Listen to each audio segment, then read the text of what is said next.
about red flags in dating. Like, if he says that, he sounds sketchy. If she ever does that, pay attention. That's a no-go. We are very easy at spotting what is wrong in the other person with the risk of missing out. So in this video, I'm going to share with you 3 major green flags that most people ignore, though they can quietly reveal emotional maturity, relationship potential, and even long-term compatibility. The number 1 green flag that I look for and that I test on a first date is respect. What is a relationship without respect? That is the foundation of any healthy, long-lasting relationship, either in friendship, like at work between colleagues, even within a family, and of course, in love relationships. Now, how do I test for it? Please note that the method that I provide is specific to when you have never met each other. So maybe you have known each other through dating apps or through an acquaintance that has set you up, but I like using VOO. And I know I may sound weird, call me old-fashioned, out of touch, but I don't care, because if the VOO form is in the dictionary, there is a reason. It makes sense. Concretely, I like to say hello, or good afternoon, good morning, bonjour in French, instead of hey or salut. And I prefer vous instead of tu, which there is no equivalent in English, as you universally use you, which tends to blur the boundaries of intimacy. Like, it's quicker and easier to become friendly. But what I love about the formal form of address is that it restores like an emotional distance. Not that you are becoming emotionally unavailable, but I think that in this society where toxicity has become a commodity in relationships, more than ever before, we need to guard our hearts. And that VOO form is that shield on a first date that protects your heart. Just on the first date, okay? Or as long as you feel the need to make sure that the other person understands your boundaries. Now, for testing it in different setups, like at work, but also with my relatives, I can assure you that when a person is emotionally intelligent, he or she will follow you. She will mirror you, respect your boundaries.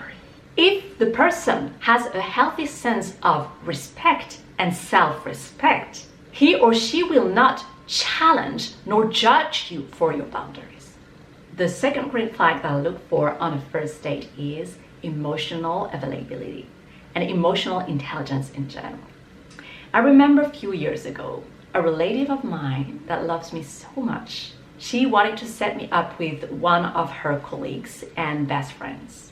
And to her, he was the acme of the perfect guy, right? He was handsome, smart. He had a great position with great responsibility in a national organization, leading projects and people.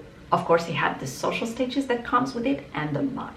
Like, picture the perfect man, right? But I remember on our first date night, we were in that restaurant, but I couldn't appreciate it because everything that I said seemed to fall flat. Like, I had no reaction from him, and it was literally like I was speaking in the void. And this is where I have experienced the saying, it's better to be alone than in a bad company. And it's better to be in your own good company than feeling alone with somebody. And so that night, I learned the word emotional availability. Like, if you live under the same roof as another person, but you can't connect deeply, emotionally, your relationship ain't gonna last. And that man actually suffered emotional unavailability like many high performers and hard workers.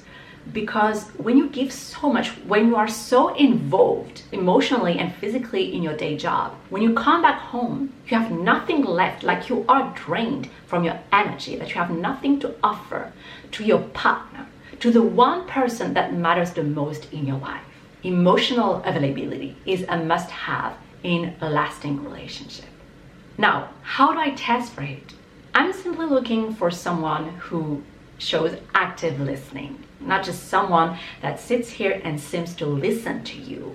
I want someone that acknowledges what I say, and without even necessarily agreeing, without the conversation necessarily being positive, at least you react. you show that you integrate what I say and that you are present. Just that. And that you are alive ultimately. Because human being is made of feeling. The third and last green flag that I look for in my partner on a first date, and mind you, this is a big one too, and that is commitment readiness.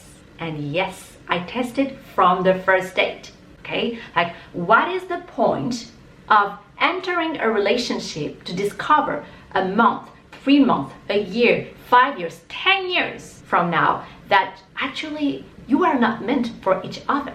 You were incompatible.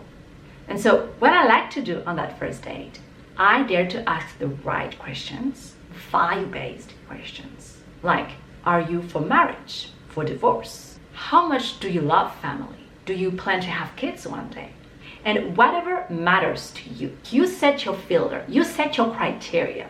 And the goal is that you filter from the first date, because anybody and time for a heartbreak, okay?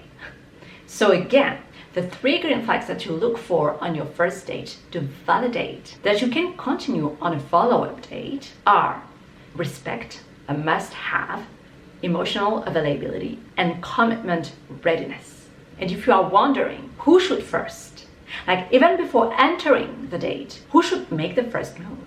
And after the date, who should text first? Well, go check one of those videos next, because this is what we exactly tackle so that your first date is full circle and a true success. I see you there. Bye.